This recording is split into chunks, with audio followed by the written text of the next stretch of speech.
A Pituca pegou um calango, sabe? Esse verde aí, ó, esse labigó.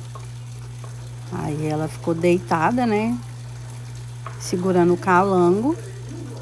E a Papinha e o José vigiando para tomar dela, viu, gente? Olha pra vocês verem, o calango tá até vivo.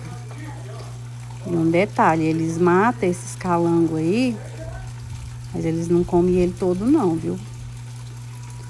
Mas ela, os gatinhos daqui de casa, tudo caçava eles, tá?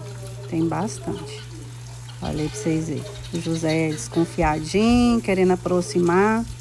Mas na comidinha da Pituca ninguém tocava não, viu, gente? Ela não deixava de jeito